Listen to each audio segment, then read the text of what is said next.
While retirement is generally seen as a time of relaxation and self-focus, God calls us to love, serve, and help others for a lifetime. He has been preparing us for this retirement season literally our entire lives. In retirement, countless Christians enter a state of spiritual dormancy, not knowing how they are called to have an impact for God's kingdom. The Retirement Reformation seeks to encourage and empower the 50 million Christians approaching or in retirement to embrace the calling God has been preparing in them. When the world says it's time to stop, you can begin to have your greatest impact. Welcome to iRetire4Him, the mouthpiece of the Retirement Reformation, where our goal is to journey from retirement to reformation so you can say, I retire for Him. Reaching out to the 50 million Christ followers in America who are retired or on their way to retirement, you've tuned into iRetire4Him, the mouthpiece for the Retirement Reformation. I'm your host, Jim Brangenberg, privileged to be by my side with Bruinsma, the founder of the Retirement Reformation. We invite you to check us out online, retirementreformation.org, or as some of you might say, org, retirementreformation.org, or on Facebook at Retirement Reformation. The Retirement Reformation is committed to an encouragement of every Christ follower who's retired and who's thinking about retirement to help you understand that Christ is there to fill your retirement with purpose and meaning and a calling. In fact, we assert the biblical truth that Jesus followers are called to bear fruit in every season of life and affirm that commitment with the 10 principles of the Retirement Reformation Manifesto. Bruce Bruinsma, the founder of the Retirement Reformation, is here to join us today to talk about principle number 7 of the manifesto, intentionality. Bruce Bruinsma, welcome back to iRetire4Him. Jim, it's always good to be here, always good to connect with our listeners. And it's such a pleasure to be able to go through these 10 steps and I'm particularly excited about the one that we're at today, where we're going to talk about intentionality. That is so important and so valuable. And in case people are wondering, like, what are you talking about this manifesto? Listen, if you go out to our website, retirementreformation.org, you are going to see a pop-up that says, hey, have you signed the manifesto? And you're also going to see a menu item that says manifesto. It right there has got all 10 principles that we've been talking about in the most recent podcast. And we've got a few left.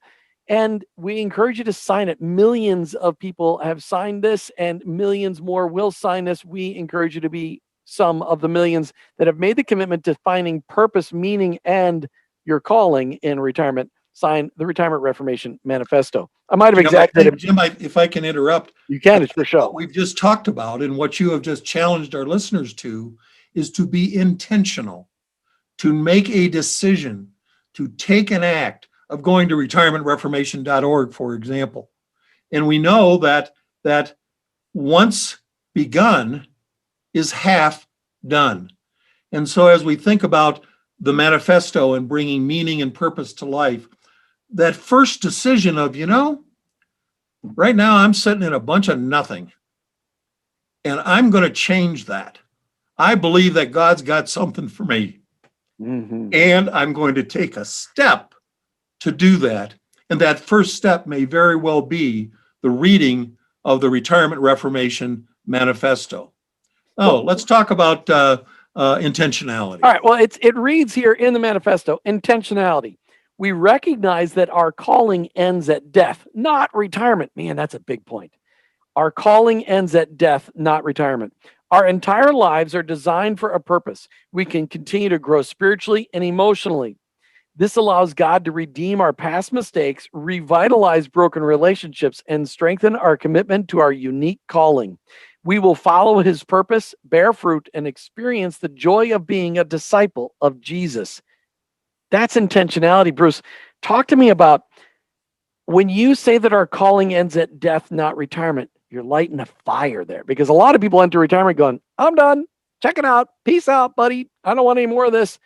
Is that really true that our calling doesn't end at retirement? It ends at death? It is. As I tell audiences that I speak to, how do you know that God still has a call on your life and that has a purpose for you uniquely to be able to be part of building His kingdom? And there's usually this dead silence that goes across the audience. And the very simple answer is you're still here. That's how we know.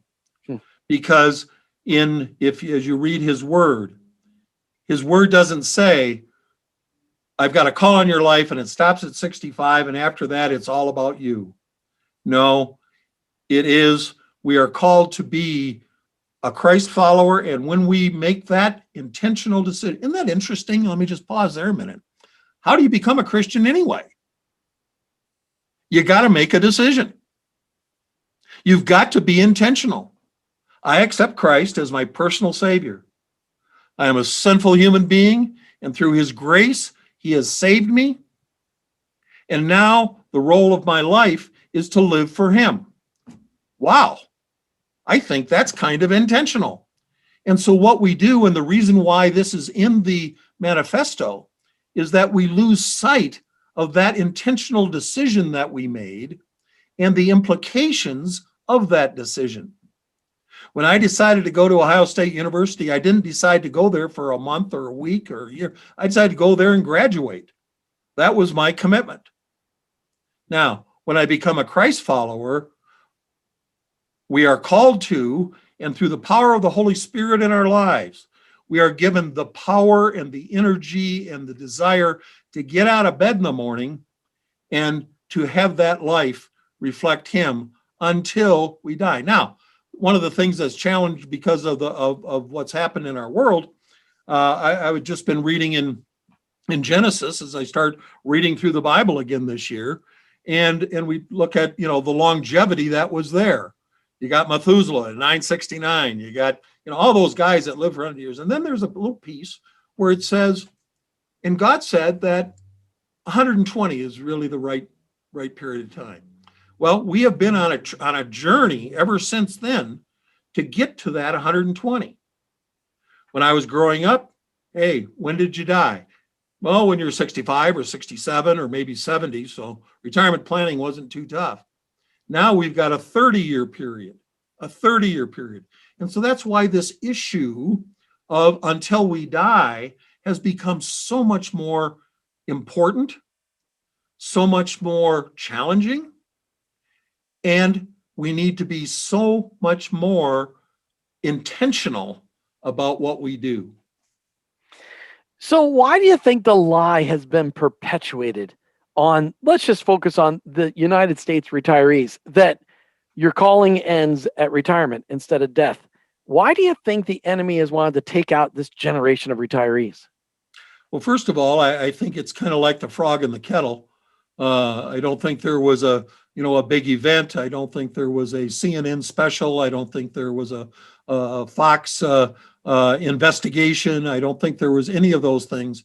It is something that has gone, and the way that the way that the devil works is that he takes things that in our natural state we would like to see continue, whether in fact it's in God's plan or will or not, and make that and change it from, gee, you're living longer, to, yes, I'm living longer, and while I'm living longer, I want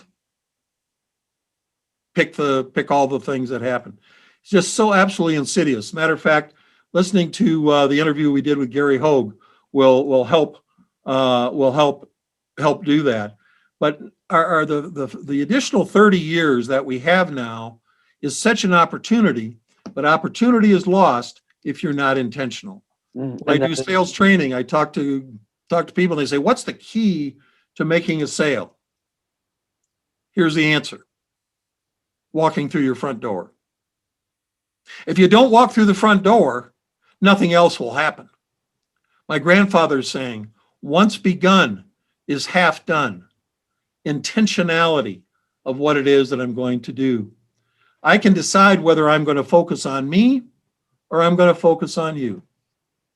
And if I decide to focus on me, my world will shrivel. I will reduce the amount of options that I have. I will lose the ability to be intentional, and I will just simply be a reactor to my physical ailments, to my whatever it may be. So intentionality, how critical is that? And we'll be right back with more on I Retire for Him. Coming up, our second segment where we always have a guest to stay tuned. There is a move of God in our country called the Retirement Reformation. It's not enough to sit in the grandstands of life, watching the days go by with leisure as a reward. Join us back on the playing field of life, discovering God's plan for you and building purpose and intentionality into every day. Go to retirementreformation.org and click on the Resources tab. Check out our prayer walk and start ministering to your neighbors through prayer today. Connect with your ongoing journey by downloading the prayer app at retirementreformation.org. Click on the Resources tab. Make the journey from retirement to reformation so you can say, I retire for Him. Now, let's get back to the show. Hey, welcome back to I Retire for Him, the mouthpiece for the Retirement Reformation. Hey, Bruce, every second segment of our podcast, you bring in an amazing guest. Who do you have for us today? Well, we do have one more amazing guest, and his name is Hans FINZEL. And Hans was part of the team of people that we characterized as the Retirement Reformation Roundtable that really came together with prayer and discussion and so on. And that net result was the Retirement Reformation Manifesto. So how God has impacted Hans's life has impacted how the Retirement Reformation Manifesto has come together and is now impacting so many lives. So Hans, we're so glad to see you again, my friend, and good to be together in this way. Thanks, Bruce. Always good to be with you. Thanks for having me. We'll enjoy hanging out for a few minutes. We will, and that's what we've done in lots of different places. So this will be another really good hangout. Just for our guests, for our listeners, if you could just kind of, in a very executive fashion, just kind of shape God's direction in your life and how He got to you the point of bringing so much wisdom and insight and impact to the people that He's got you connected to. Well, thanks. I feel like my role, men always like to ask men, hey, what do you do? After what's your name? The second question is, what do you do? And nowadays, I feel like I'm sort of a roaming ambassador of wisdom, right? Exactly. I don't have any positional influence anymore, but so I spent my career, Jesus got a hold of me at the University of Alabama. Hey, what a football team they've got. And as an Ohio State grad, I won't even respond. All right. Okay, the two of you back to the conversation, please. Yeah, that was a bit of a slaughter, but we won't go there. They played really well. I'll be gracious. How's that? So Jesus got a hold of my life at the University of Alabama. I was gloriously saved, went into the ministry, Columbia International University, where I'm still on the board of trustees. I love CIU. Just a shout out to my friends there. Dallas Seminary. My wife and I were in missions our whole career. We were missionaries overseas for 10 years in beautiful Vienna, Austria. Then 20 years as the CEO of World Venture.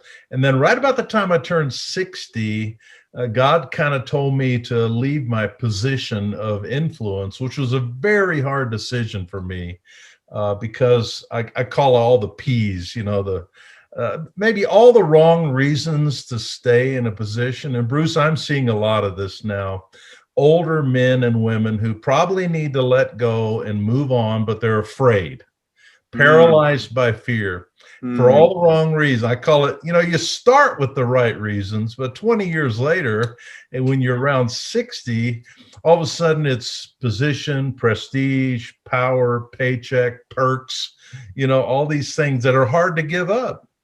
And I see people who need to quit and need to give up, but they just have this stranglehold out of fear. So I decided God told me to let go and to launch my encore, to do something new in my 60s. And so I eventually started my own ministry, HD Leaders, which I do today, which is, again, imparting wisdom, writing books and speaking on leadership and imparting wisdom to leaders at this stage of my life. So that's my fast overview of my life.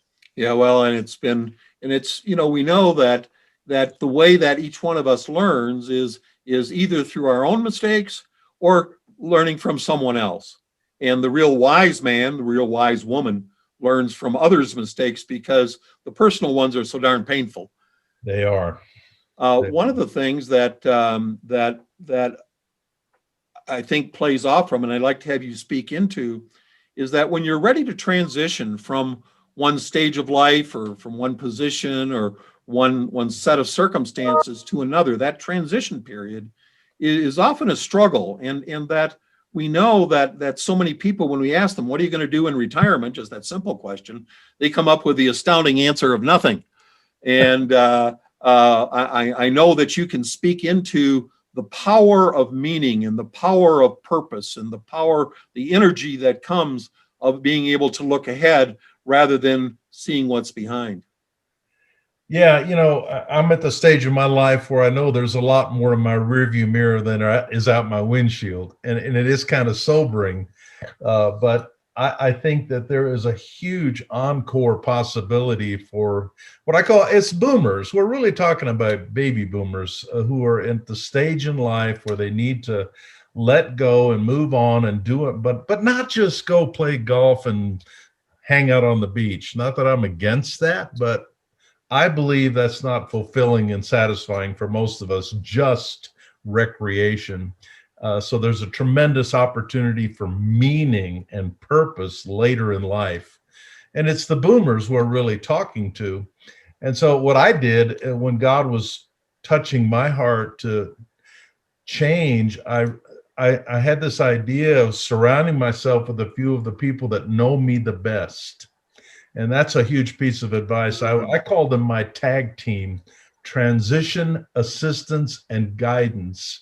So I would not make a stupid mistake and go in the wrong direction. You've probably seen that where people with all the great intentions, I'm leaving my job and I'm going to go out and do this, and they utterly fail, probably because they didn't have enough people speaking wisdom into what are you really capable of doing. So that was probably one of the most satisfying things I did. I surrounded myself with 3 people, 2 women, 2 men, my wife and I, that knew us for 30 years. And as I said, I have to go do something else. And actually, we walked together for a whole year, met together periodically. And they were the ones that said, Hans, don't go out and look for another job. Don't go out and get another position in another ministry. Launch out on your own. And so I'm a big believer in asking advice and counsel and wisdom from the people around you before you make this huge transitional decision. Well, when Jesus was leaving and he was setting up how it is that we are to operate, and he created the church, it was that community and the vines and the branches, or the branches that each one represents, that brings a strength to it. And when you take that idea of the church and you bring it down to how does that apply to me in my life in the transition that I'm into, I think that's exactly what it is that you're talking about. And the power of that is just astounding, and bringing that idea of meaning and that idea of purpose.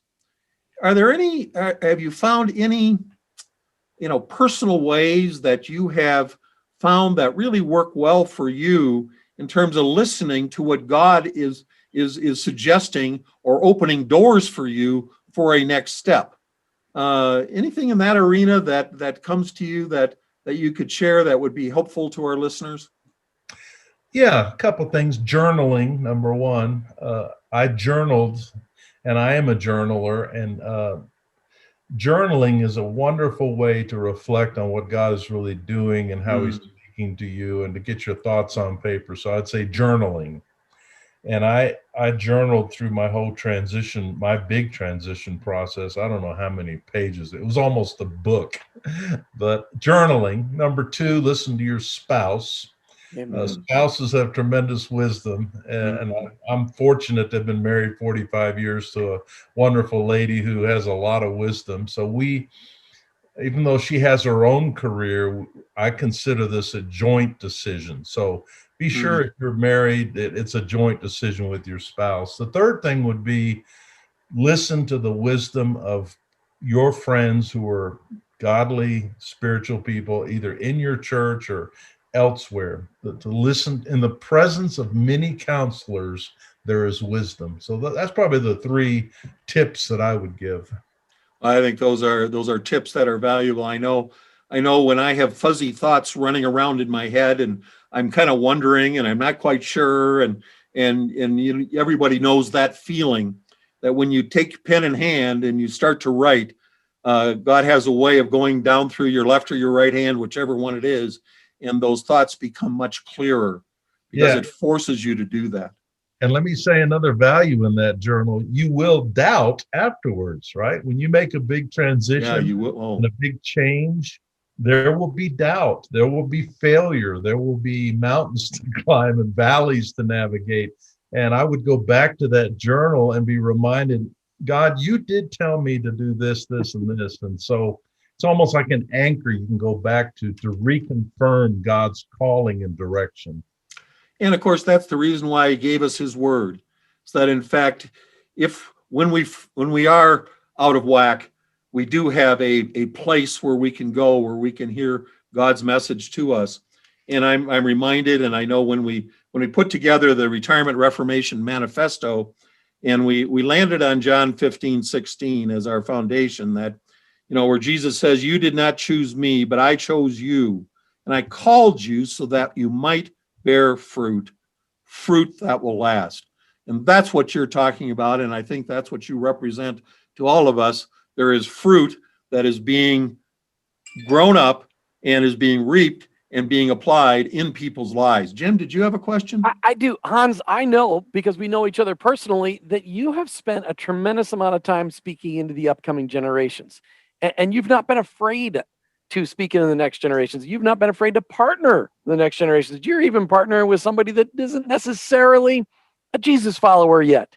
But you found this, as I love this, you're an ambassador of wisdom because you got some years under your belt.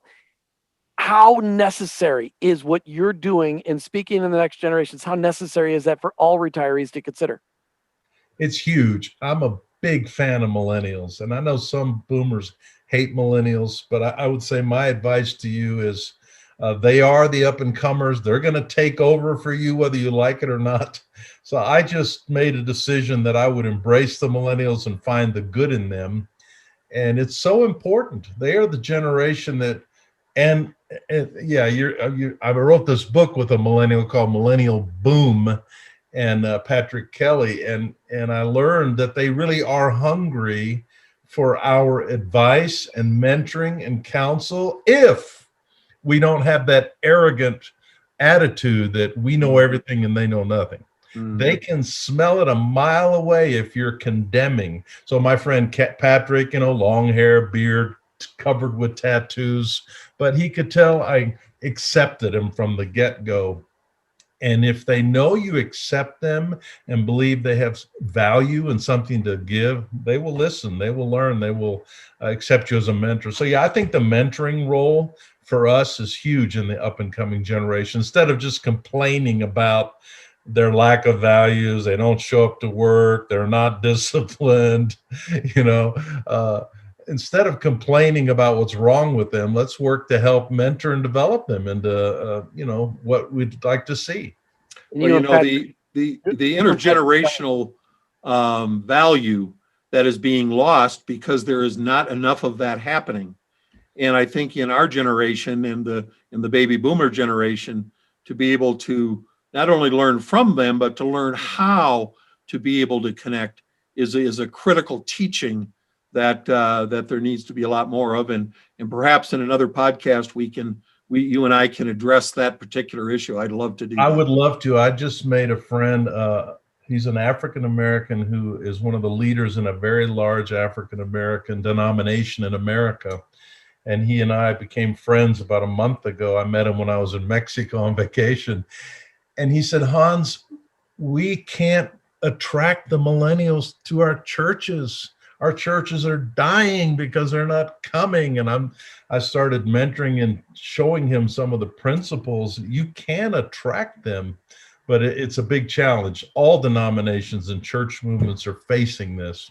So yeah, we can do that sometime. I'll look forward to that.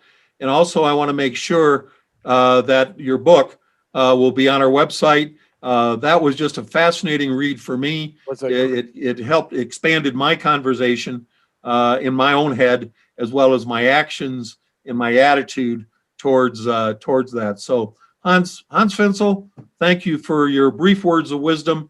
There's just a whole series of gems in there, and I would urge those that are listening to our podcast, go back and listen to it again, because I think the second time you'll hear things you missed the first, and every one of them is important. Hans, we appreciate who you are, and thank you for being with us. God bless, my friend.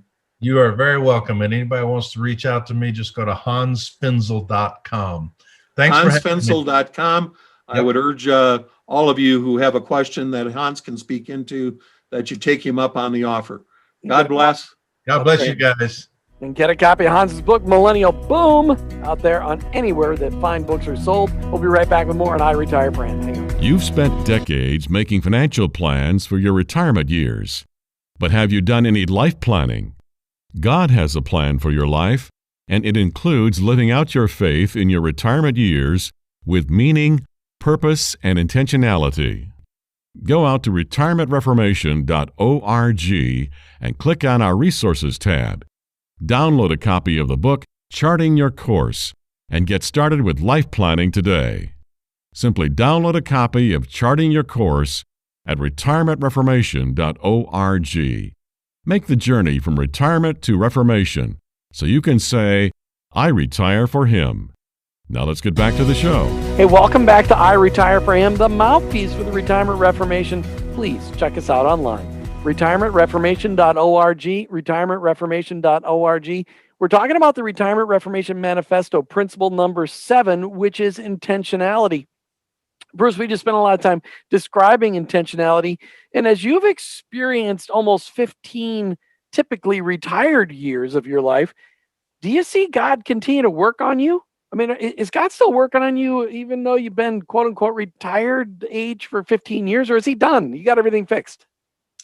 Well, let me tell you how he works on me. Every morning at 4:57, our alarm goes off. Every morning at 4:58 and a half, after laying there for a minute and a half, I have to make a decision whether my feet are going to roll out and they're going to hit the floor, and I'm going to go put on my gym clothes, and Judy and I are going to walk out, and we're going to drive to the gym, and we're going to work out. Every single morning, I have to make that decision. We made the gross decision, we're going to work out 5 days a week. But each day is a decision all by itself. This morning, I did not want to go. And I had a decision to make of whether I was going to or not. And so each part of our life has that kind of intentionality that will either lead us to something that will enhance the kingdom, be part of the meaning and purpose of our lives, or not. Each morning when I come home, I have the decision. Am I going to turn on TV and see what the news is? Or am I going to take out my daily study Bible and commit myself to that learning for that period of time on that day? I'd like to be able to say that I always make the right decision. It's not true. Are you saying you don't always do that? No, and therefore, we didn't write this in the manifesto, but perhaps we should have, is that when in fact we are either unintentional or we make a decision not to do the thing that we know that we should, God's grace allows us to begin again. Thank God his mercies are new every morning. You know, as part of the intentionality principle within the Retirement Manifesto, it says we continue to grow spiritually and emotionally. This allows God to redeem our past mistakes, revitalize broken relationships, and strengthen our commitment to our unique calling. How has God helped you to revitalize broken relationships in your retirement years, Bruce, with intentionality? One of the very simple examples is, I have a phone like most of you. I have probably 1,000 people whose phone numbers I have in there. There are a number of those people that I've decided not to speak to them, or I just haven't spoken to them. At one time we had a relationship and it's either been broken by inertia, either of us have done anything, or on purpose, whatever it is. What I find, it's really interesting. What I find is that if I'm looking up Jim Brangenberg's number to give him a call, invariably, one of those people will show up on my screen. And I have a decision to make right at that point. Am I going to call them or not? I will tell you, in the last 6 months, I have called 4 people that I hadn't talked to in more than 10 years. Wow. That intentionality brought a relationship and purpose and did 2 things. Number 1, it brought back good memories, and we were able to talk about things that had divided us and agree that now, as Christ followers, we want to stay in community. Very, very practical example. You also mention in this intentionality principle that God can strengthen your commitment to your unique calling. As you've gotten older, Bruce, have you found that it's easier to focus on your unique calling, or is it easy to get scattered? I think there's 2 parts to that. I think it could be either for someone. It certainly could be either for me.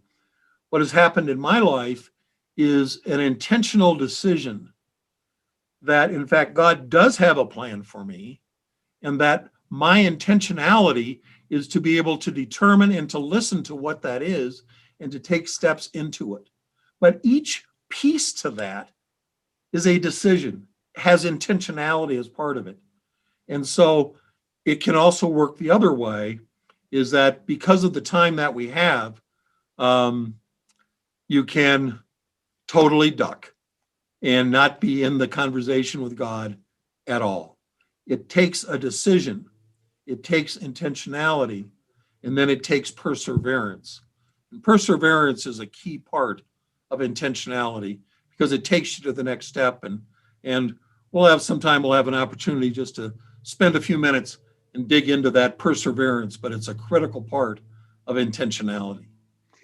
So how can the Retirement Reformation help me to live a life of higher intentionality, a higher level of specifically focusing on allowing God to continue to work in my life regardless of how far I am into my years? How does the Retirement Reformation help me? Well, first of all, we're in community, as we talked about on our last podcast. And so in that community, we're able to see how others have dealt with that issue. And God speaking to them speaking to us through them. Hans FINZEL, in an interview that we did, spoke to that issue of the role of community. Second is the Retirement Reformation can provide prompts for us to be able to take the next step in the journey. The prompt simply may be to download the Prayer Mate and be able to organize your prayer life and to be more consistent with it. It may be taking the study guide to the Retirement Reformation and working your way through that with your spouse or with someone else. So it has input into your life. What's the greatest input that God has blessed us with? The greatest input that he's blessed us with is the Bible. So if I don't read it, I will never be prompted by it. I will never learn from it.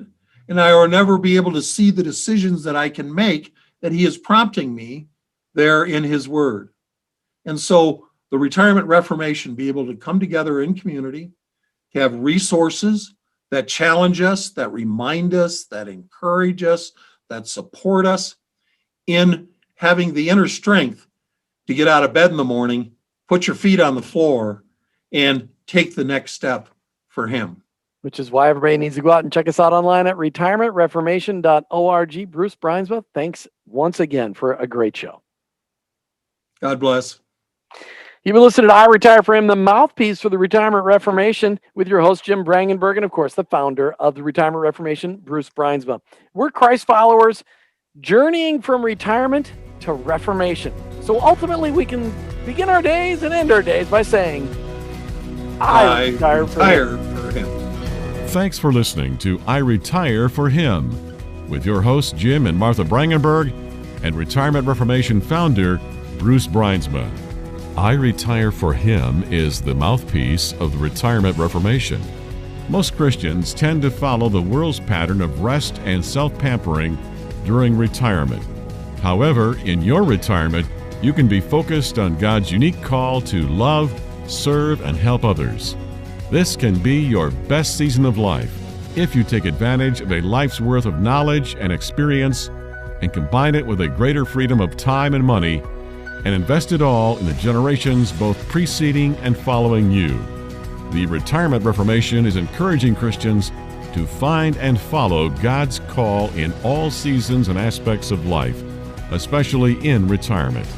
Take time to sign the manifesto at retirementreformation.org and explore the wealth of resources available on our site. Join this movement of God and journey from retirement to reformation so you can say, I retire for Him. Go to retirementreformation.org.